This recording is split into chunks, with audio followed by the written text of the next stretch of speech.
High প্রিয় ছাত্রছাত্রীরা, আজকে আমরা কর্মধারয় সমাসের শেষ অংশটুকু নিয়ে আলোচনা করব। যেমনটা আমরা বলেছিলাম, কর্মধারয় সমাসের যেটুকু আলোচনা আমরা করব, বিশেষ করে যে উপমান, উপমিত, রূপক, কর্মধারায় এই যে তিনটে সমাস, এই তিনটে সমাস পরীক্ষার হলে গিয়ে কিন্তু আমাদের প্রচুর পরিমাণে সমস্যা হয়। মানে আমরা ঠিক বুঝতে পারি না কোনটা উপমান কর্মধারায়, কোনটা উপমিত কর্মধারায়, বা রূপক কর্মধারায় সমাস কোনটা, বা অ্যাকচুয়ালি কথা চিনবই বা কি করে। প্রায় তো একই রকম লাগছে। এই জায়গায় দাঁড়িয়ে আজকের এই ক্লাসটা অবশ্যই তোমাদের করতে হবে। এই ক্লাসে আমি পুরোটা যেমন আলোচনা করব, তেমন ভাবে উপমান, উপমিত ও রূপক কর্মধারয় সমাসের চেনার উপায়টাও আমি বলে দেব। হয়তো তোমরা অনেকেই চেনার উপায় সম্পর্কে জানো, আবার অনেকেই হয়তো জানো না। যারা জানো না বা যারা জানো তারা হয়তো একটা উপায়ে জানো, একের বেশি যে উপায় থাকতে পারে এটাও হয়তো জানো না। তো চলো আজকে আমরা আলোচনা করব। তবে আজকে যাদের উপমান, উপমিত, রূপক কর্মধারয় সমাস নিয়ে সমস্যা হয় তাদেরকে আমি অবশ্যই বলবো পুরো ভিডিওটা দেখবে। আমি প্রত্যেকটা পার্ট আলোচনা করে তাদের ট্রিক্স গুলো পার্ট বাই পার্ট ডিসকাশন করে দিচ্ছি। ফলে কোনোভাবেই কিন্তু এই ক্লাসটা মিস করবে না। অবশ্যই পুরো ক্লাসটা দেখবে, যেখানে আমরা পুরোপুরি ভাবে আলোচনা করেছি কোনটা কিভাবে চিনবো এবং সেটা বুঝিয়েও দিয়েছি। ঠিক আছে, অসুবিধা আশা করি হবে না। তো চলো আমরা শুরু করি কোনো সময় না করে। তো প্রথমত আমরা যেটা আলোচনা করব সেটা হচ্ছে গিয়ে কি, এই যে উপমান, উপমিত, রূপক, কর্মধারয় আমরা সমাস বলছি, এটা আলোচনা করতে গেলে প্রথম যে ভাগটা জানতে হয় উপমান কি বা উপমেয়ই বা কি, এগুলো আমাদের জানতে হয়। তবে আজকের ভিডিওতে যারা এখনো আছো তাদেরকে আমি বলবো যে প্লিজ এই চ্যানেলটিকে সাবস্ক্রাইব করবে এবং অবশ্যই লাইক করবে, বন্ধুদের মধ্যে শেয়ার করবে।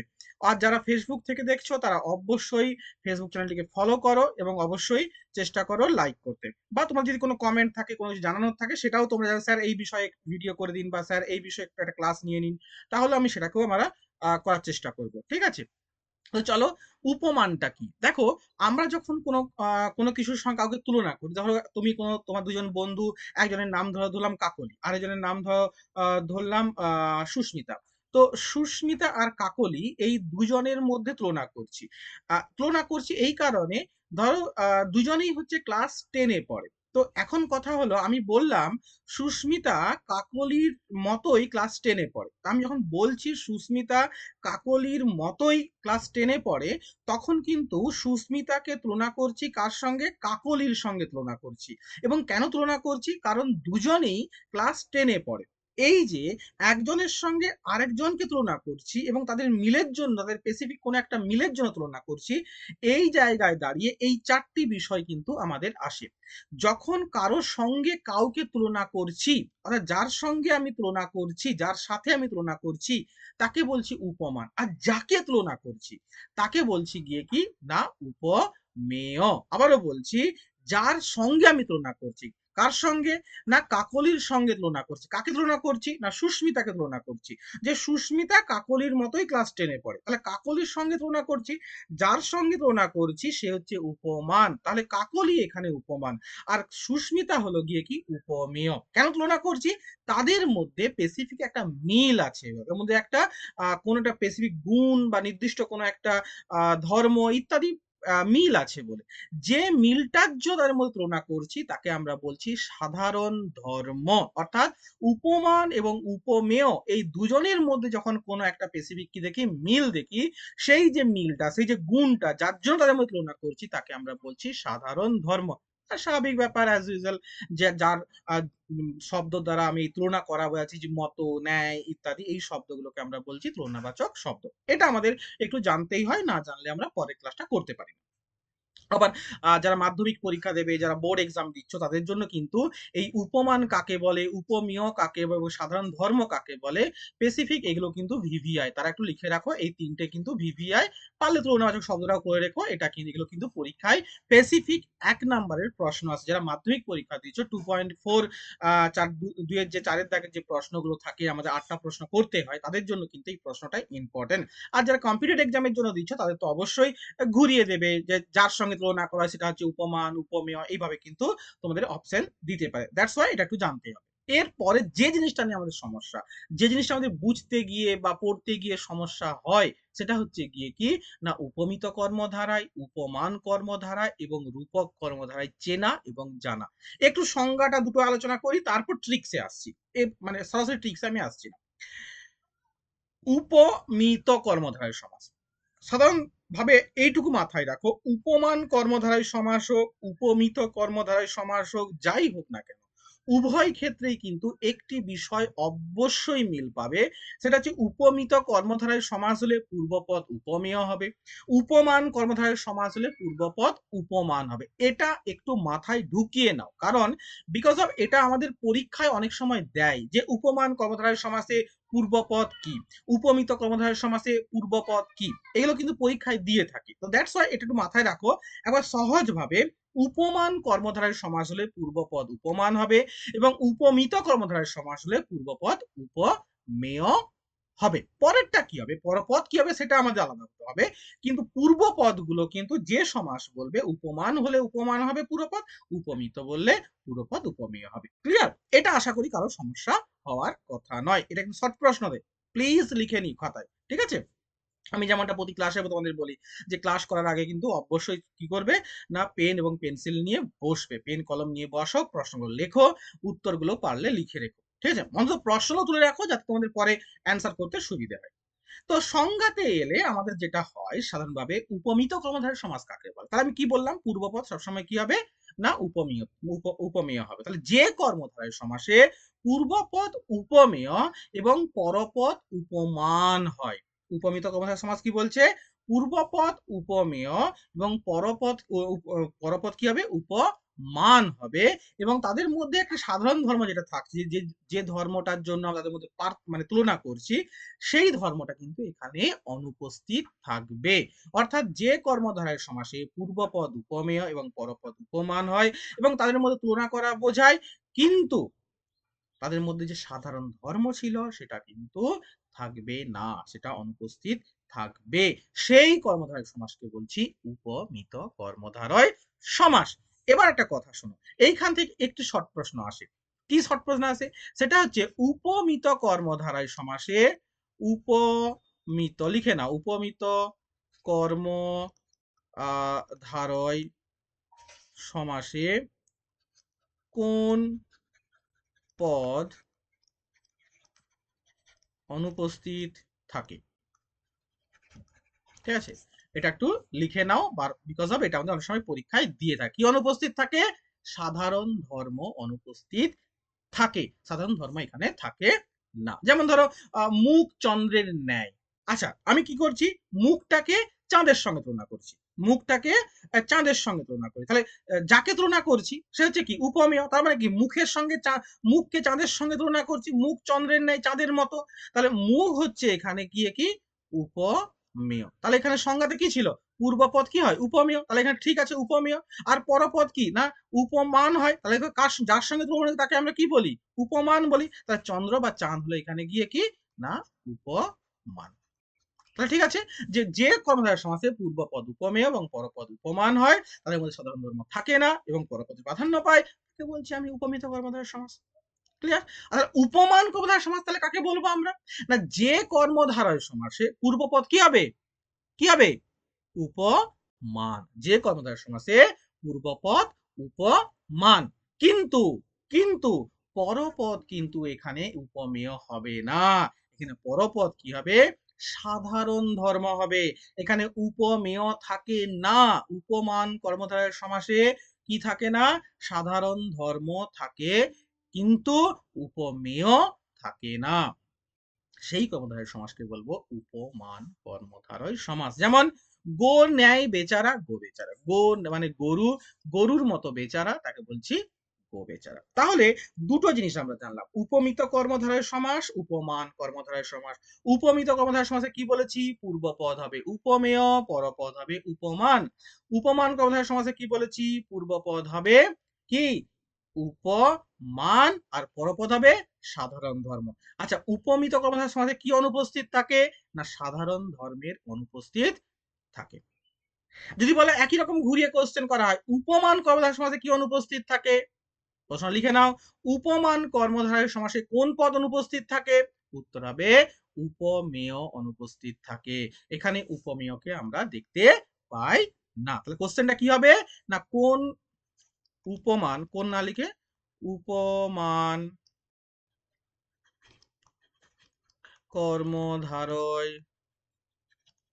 সমাসে কোন পদ অনুপস্থিত থাকে? কি হবে না, উপমেয় অনুপস্থিত থাকে। দুটোর ক্ষেত্রে কিন্তু দুটো আলাদা আলাদা প্রশ্ন বলে রাখলাম। এবার আসছি আমরা ট্রিক্সে। আজকে উপমান উপমেয় আলোচনা করলাম, এরপরে উপমান উপমেয় আমরা চেনার মানে উপমান কর্মধারয় উপমিত কর্মধারয় চেনার উপায় আমরা করবো। এখানে দুটো ট্রিক্স আছে, দুটো ট্রিক্সের মধ্যে সবাই আমরা বেশিরভাগটা জানি, একটা হয়তো সর্বক্ষেত্রে আমরা দেখবো সবাই মোটামুটি জানি, একটা হয়তো কেউ অনেকে জানি অনেকে জানি না। প্রথমত হলো গিয়ে কি, যদি শুধুমাত্র উপমান আর উপমিত কর্মধারয় চেনার উপায় বলি, তাহলে এই ট্রিক্সটা খুবই কার্যকারী। কি? এক হচ্ছে, উপমান কর্মধারয় সমাসে বিশেষণ থাকে। উপমান কর্মধারয় সমাসে বিশেষণ থাকবে, কিন্তু উপমিত কর্মধারয় সমাসে বিশেষণ থাকবে না। বিশেষণ কি?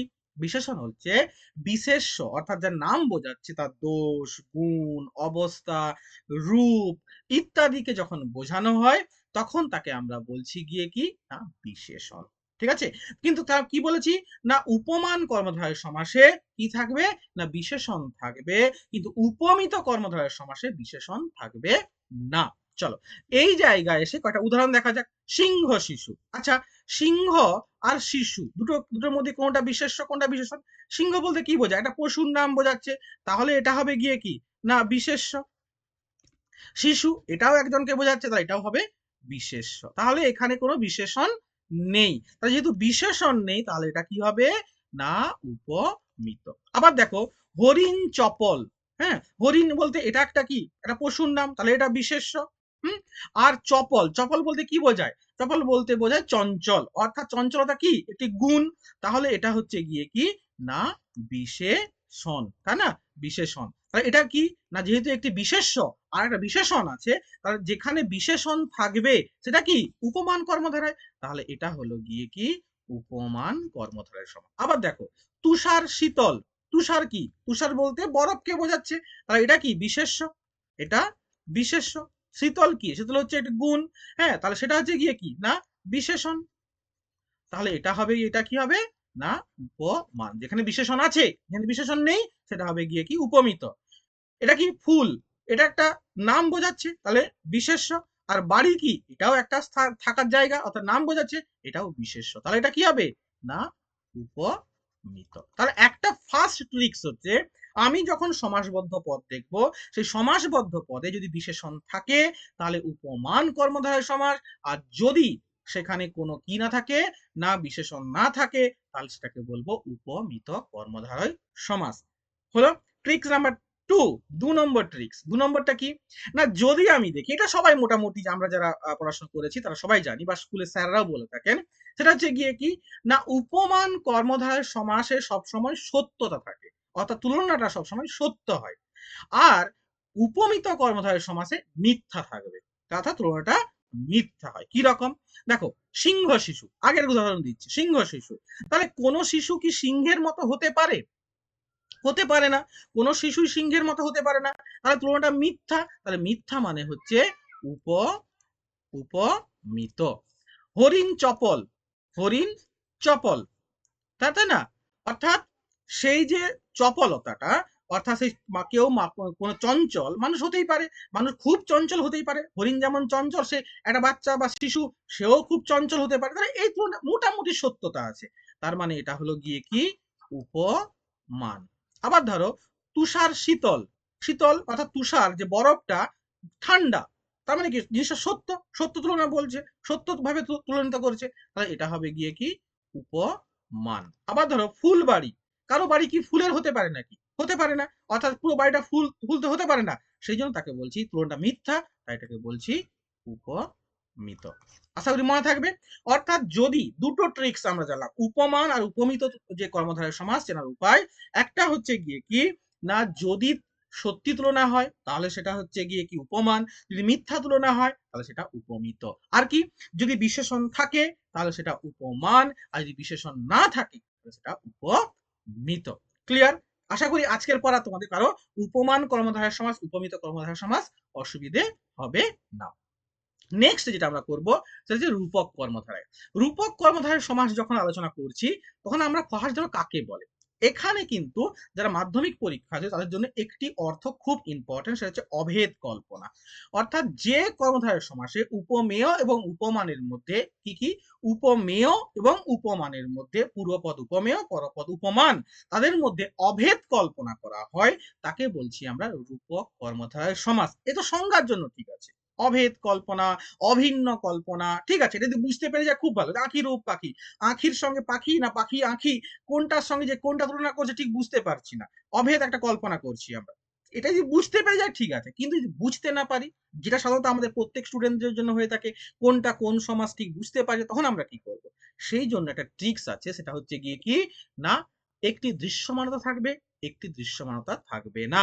অর্থাৎ যে পূর্বপদ ও পরপদ দুটো যে পদ পাচ্ছি আমরা, সেই দুটো পদ কিন্তু একটি কি থাকবে, দৃশ্যমানতা দেখতে পাবো তার মধ্যে, আর একটা পদকে আমরা দেখতে পাবো না। অর্থাৎ রূপক কর্মধারয় চেনার সহজ উপায় হলো গিয়ে কি, একটা দৃশ্যমানতা থাকবে, অর্থাৎ পূর্বপদ ও পরপদ এই যে দুটো আছে এই দুটোর মধ্যে বেসিক্যালি পরপদ কি হবে না, দেখতে পাবো, দৃশ্যমানতা থাকবে।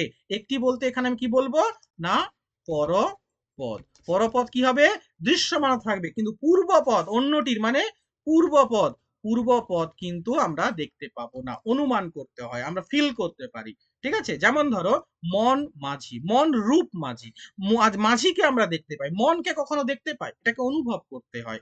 তার মানে কি, এটা মন রূপ মাঝি, মন মাঝি, রূপক কর্মধারয় সমাস। হৃদয় পদ্ম, পদ্মকে আমরা দেখতে পাই, কিন্তু হৃদয় একে আমরা দেখতে পাই নাকি? হ্যাঁ, আমার হৃদয়ে খুব কষ্ট পেয়েছি, হৃদয়কে দেখতে পাই, হৃদয়কে দেখে অনুমান করতে হয়। সেই জন্য এটাকে আমরা বলছি অদৃশ্যমানতা।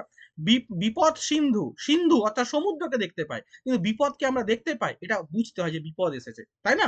তো যেটাকে আমরা দেখতে পাই সেটা হচ্ছে গিয়ে কি না পরপদ হবে, আর যেটা দেখতে পাই না সেটা হবে পূর্বপদ। এই দৃশ্যমানতা ও অদৃশ্যমানতা দেখে কিন্তু আমরা রূপক কর্মধারয় সমাস চিনতে পারবো। মন রূপ মাঝি, মন মাঝি, হৃদয় রূপ পদ্ম, হৃদয় পদ্ম, বিষাদ বিপদ রূপ সিন্ধু, বিপদ সিন্ধু, বা বিষাদ রূপ সিন্ধু, বিষাদ সিন্ধু, দুটোই হয়। বিষাদ সিন্ধুটা বেশিরভাগ পরীক্ষায় এসেছে। ঠিক আছে, এগুলো হলো গিয়ে কি চেনার উপায়। আশা করি আজকের পর তোমাদের কারোরই কিন্তু উপমিত কর্মধারয় সমাস হোক, উপমান কর্মধারয় সমাস হোক, বা রূপক কর্মধারয় সমাসে কিন্তু অসুবিধা থাকবে না। ঠিক আছে, তো যারা বোর্ড এক্সাম তাদের জন্য কি, তাদের জন্য কিন্তু অবশ্যই মাথায় রাখতে হবে কি কি প্রশ্ন করব আর কি কি প্রশ্ন করব না। এটা একটু দেখে নিও তোমরা, এটা জাস্ট একটা প্রো নাম্বার মনে রাখার জন্য আমি এটা দিয়েছি, পারলে একটু দেখে নিও। একটা কথা মাথায় রেখো, যে যে প্রশ্নগুলো আমাদের করতে হবে তার মধ্যে একটি হলো গিয়ে কি না, কাকে বলে, প্রত্যেকটা সংজ্ঞা আমাদের করতে হবে। অভেদ কল্পনা বোঝাতে কোন সমাস, ভেরি ভেরি ইম্পর্টেন্ট, পরীক্ষায় কোন কারক নয় কোন সমাস হবে এটা, হ্যাঁ আমি ভুল করেছি, কোন সমাস, তো এটা একটু করবে। উপমান কাকে বলে, উপমেয় কাকে বলে, সাধারণ ধর্ম কাকে বলে, এইগুলো সংজ্ঞাগুলো কিন্তু তোমরা ভালো করে করবে। ঠিক আছে, একবারে যা যা বললাম, যেভাবে বললাম ভালো করে চেষ্টা করো যেন একবারে ক্লিয়ারলি করতে। যদি কোনো জায়গায় বুঝতে অসুবিধা মাস্ট বি আবার কমেন্ট করো, আমি অবশ্যই আরেকবার ক্লাস নেওয়ার চেষ্টা করব। ঠিক আছে, আজ এই পর্যন্ত। যারা নতুন আছো বা যারা পুরো ক্লাসটা করলে তারা অবশ্যই লাইক করবে, কমেন্ট করবে, অবশ্যই চ্যানেলটিকে সাবস্ক্রাইব করবে। পরের ক্লাসে কিন্তু আমরা চেষ্টা করব যে সমাসের অন্য একটা টপিককে নিয়ে আলোচনা করতে। তো কন্টিনিউ আমরা সমাজটা আলোচনা করছি, চেষ্টা করো পুরোটাকে দেখে নিতে। ঠিক আছে, চলো।